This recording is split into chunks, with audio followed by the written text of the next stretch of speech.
Welcome student, स्वागत है YouTube channel के एजुकेशन में, जो कि एक ऑनलाइन स्कूल है जहां पर फ्री एजुकेशन प्रोवाइड की जाती है स्टूडेंट्स को। तो बच्चों, शुरू कर रहे हैं एक्सरसाइज 3.2 10th मैथ की।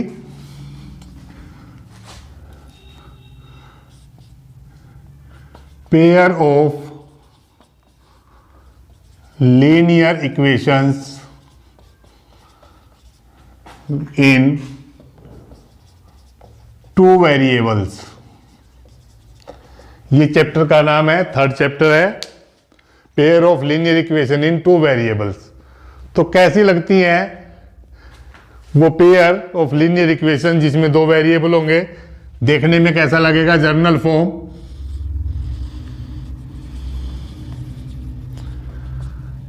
a1x plus b1y plus c1 is equal to 0, a2x plus b2y plus c2 is equal to 0।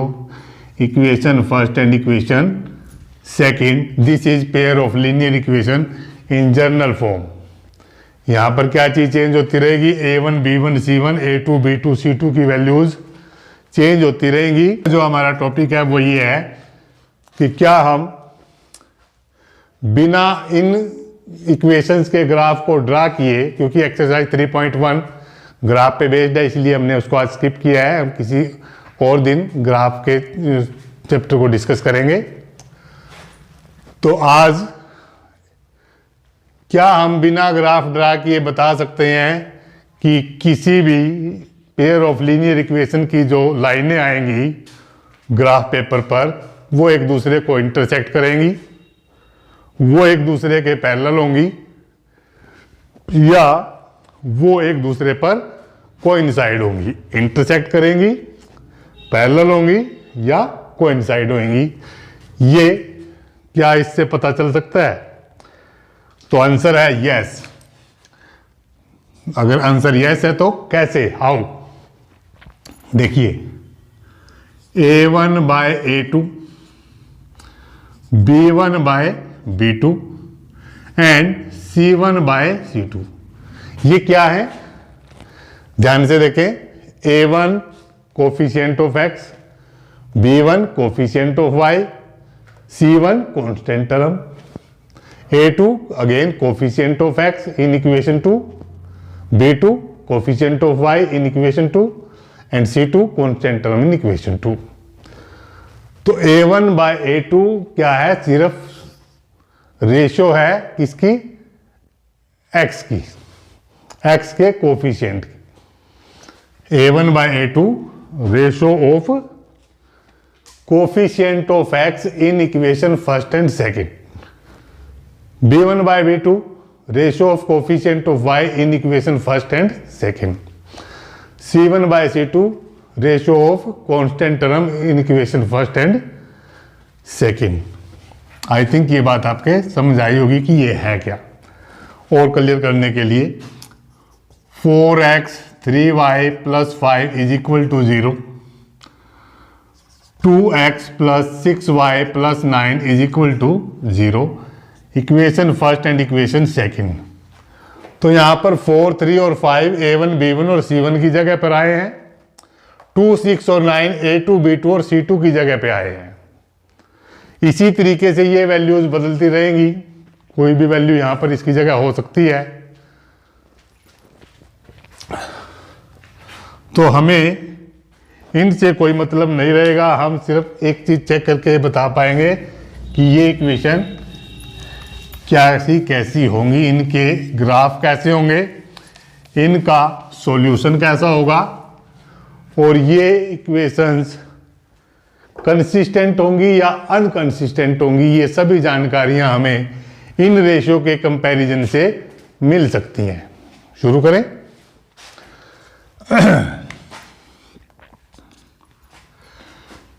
देखिए, number 1, if a1 by a2 is not equal to b1 by b2। पहली condition कि हमने x और y दोनों के coefficient की ratio को compare करके देखा और पाया कि वो ऑलरेडी इक्वल नहीं है। बात यहीं खत्म हो जाती है। यहां खत्म होने पे हमें क्या रिजल्ट मिलेगा? लाइंस विल इंटरसेक्ट, जो ग्राफ पे लाइनें ड्रा होंगी दोनों इक्वेशन से, वो एक दूसरे को कहीं ना कहीं इंटरसेक्ट करेगी, कहीं पर भी कर सकती है। सेकंड, यूनिक सॉल्यूशन होगा। यूनिक सॉल्यूशन का मतलब है सिर्फ और सिर्फ एक्स और वाई की एक ही वैल्यू ऐसी होगी जो इक्वेशन को, पेयर ऑफ लीनियर इक्वेशन को सेटिस्फाई कर सकती है, और दूसरी कोई वैल्यू उस पेयर ऑफ लीनियर इक्वेशन को सेटिस्फाई नहीं कर पाएगी। यह है यूनिक सॉल्यूशन। और तीसरा क्या पता चलेगा? ये जो पेयर होगा कंसिस्टेंट होगा, pair of linear equation consistent होगा। ये तीनों जानकारियां हमें मात्र ये रेशियो फाइंड करने से पता चल जाएंगी। इस पर अभी प्रैक्टिस करेंगे और क्लियर होंगी चीजें। Second, if A1 by A2 equal to B1 by B2 equal to C1 by C2।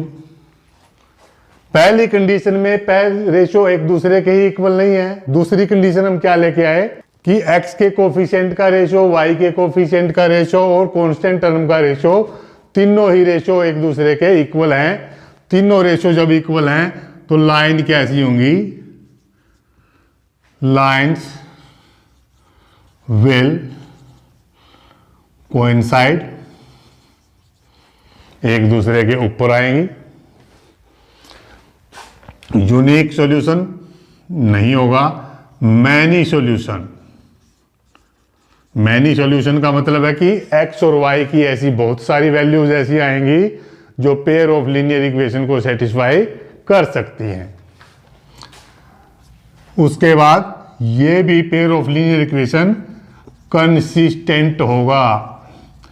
ये इंफॉर्मेशन भी हमें इन्हीं के कंपैरिजन से पता चल गई, हमें ग्राफ ड्रा करने की जरूरत नहीं पड़ी। थर्ड,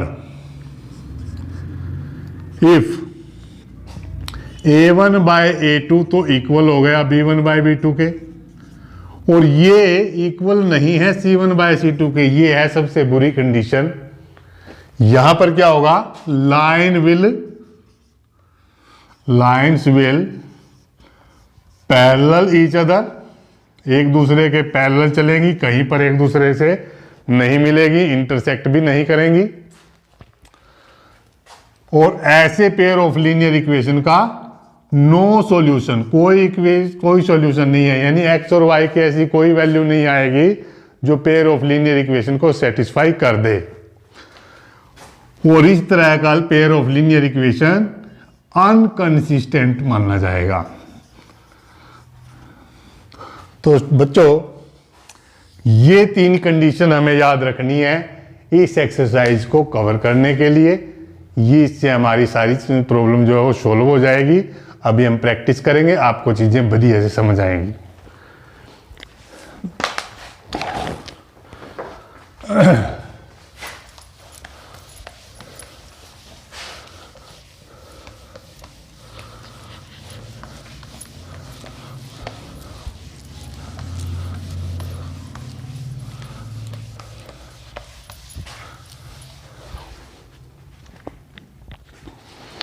क्वेश्चन नंबर 2, 1 में इक्वेशन फॉर्म करनी है, कर लेते हैं हम। Question number 1, form the pair of linear equation in the following problem and find the solution graphically. हम ग्राफिकली बिल्कुल भी सॉल्यूशन आज नहीं करेंगे।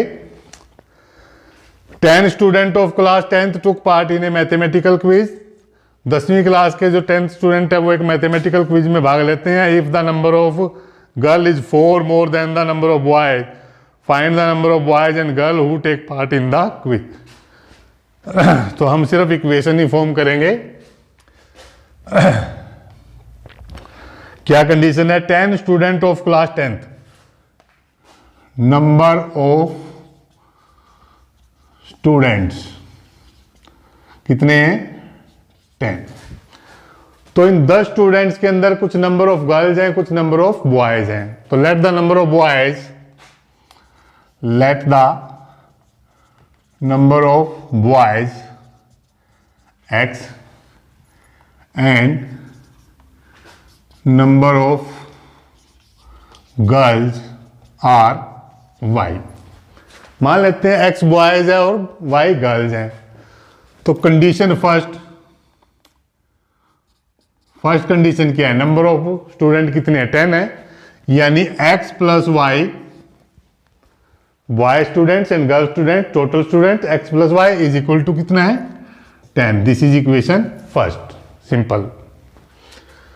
दूसरी कंडीशन क्या लगाता है कि if the number of girls, ये है नंबर ऑफ बॉयज, ये है नंबर ऑफ गर्ल्स, ये कहता है number of boys, number of girls, ये है number of girls, these girls are 4 more than number of boys, यानी कि नंबर ऑफ बॉयज और गर्ल्स अलग अलग हैं। अगर लड़कियों की संख्या लड़कों से 4 अधिक है तो क्या हो, तो ये लड़कियां हैं, ये लड़कियां हैं, ये 4 ज़्यादा हैं इससे, तो अगर मैं इसमें से 4 माइनस कर दूं, अब नंबर ऑफ स्टूडेंट्स दोनों तरफ बराबर हो गए। y को इधर ले आएंगे, x minus y is equal to -4, ये इक्वेशन सेकेंड। तो हमारे पास x plus y is equal to 10, x minus y is equal to -4, ये हमारे पास बन गया पेयर ऑफ लीनियर इक्वेशन। इसी प्रकार से 5 pencil 7 pen together cost 50 rupees, where 7 pencil 5 pen cost together 46। तो let cost of 1 pencil rupees x, cost of 1 pen rupees y, then cost of 5 pencil, एक pencil की कॉस्ट x है तो 5 pencil की cost 5x, simple सी बात है। 7 pen की cost, एक पेन की कॉस्ट y है, 7 पेन की 7 पेन की 7y, ये होगी 5 पेंसिल की कॉस्ट, ये होगी 7 पेन की कॉस्ट, और ये होगी टोटल 5 पेन और 7 पेंसिल की कॉस्ट, 7 पेन की cost, which is equal to ₹50। Simple. 7 pencil and 5 pen together, 7 pencil 7x, 5 pen 5y equal to 46। This is pair of linear equation. ये इसमें फॉर्म करना था, इसको सॉल्व करना है ग्राफिकल मेथड से, जो आज हम बिल्कुल भी नहीं करेंगे। क्वेश्चन नंबर सेकंड पे चलते हैं।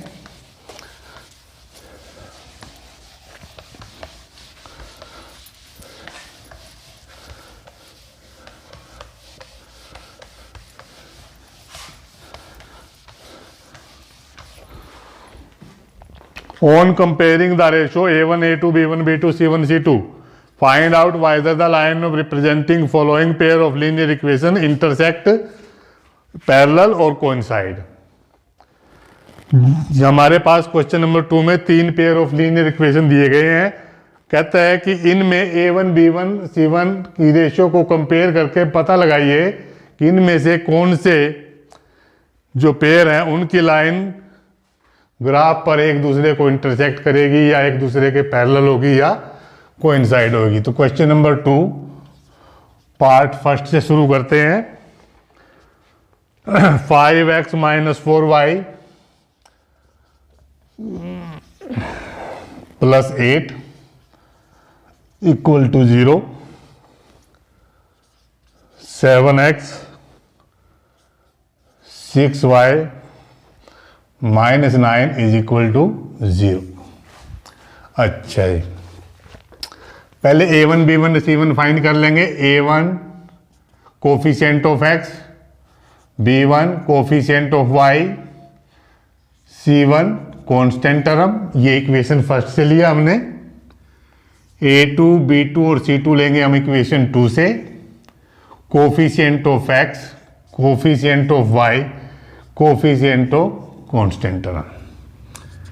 A1 by A2 is equal to दिखाई दे रहा है 5/7 आया है, B1 बाय B2 दिखाई दे रहा है -4/6, 2 से -2/3, C1 बाय C2 भी दिखाई दे रहा है 8/-9। तो बच्चों तीनों रेशो हमारे सामने है, बिल्कुल देख के बता सकते हैं कि यहाँ पर A1 बाय A2 बिल्कुल भी इक्वल दिखाई नहीं दे रही है B1 बाय B2 के। तो कैसा होगा पेयर ऑफ लीनियर इक्वेशन का graph? Graph will intersect, graph will intersect, सिर्फ हमें इतना ही यहां पर बताना था। सेकंड पार्ट पे चलें। सेकंड पार्ट है 9x 3y + 12 = 0, 18x 6y 24 = 0। Condition same है। अभी भी हम यहां से A1 B1 C1 निकालेंगे।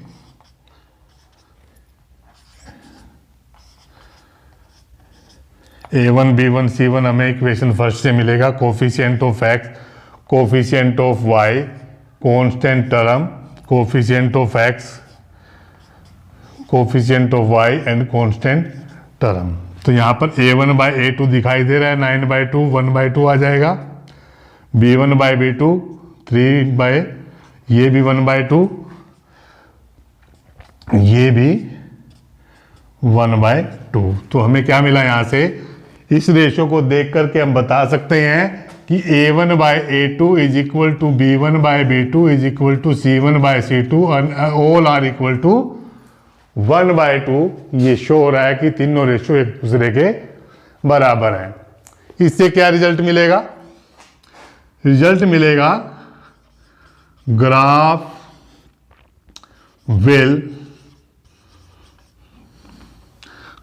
Will coincide, graph will coincide, graph एक दूसरे के ऊपर होगा। Third part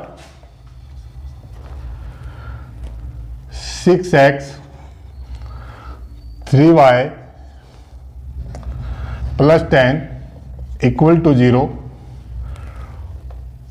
2x - y + 9 = 0। Same है। A1 B1 C1 फाइंड करेंगे। A1 B1 and C1 6 - 3 and 10, A2 2, B2 -1 and C2 9। A1 by A2 3/1, B1 by B2 3/1 and C1 by C2 10/9। तो students आप देख पा रहे होंगे कि A1 बाय A2 की रेशो बराबर है बिल्कुल B1 बाय B2 के, लेकिन ये दोनों रेशो बिल्कुल भी बराबर नहीं है C1 बाय C2 के। तो जब ऐसी कंडीशन होती है तो एक ही विकल्प बचता है, और वो विकल्प क्या है? Graph will parallel each other. यहां पर मैं एक चीज और बता दूं कि अगर ये वाली कंडीशन है ग्राफ इंटरसेक्ट करेगा, लेकिन जो सॉल्यूशन होगा वो भी मैं इसको बता देता हूं। सॉल्यूशन जो होगा वो यूनिक होगा, सॉल्यूशन होगा जो यूनिक होगा।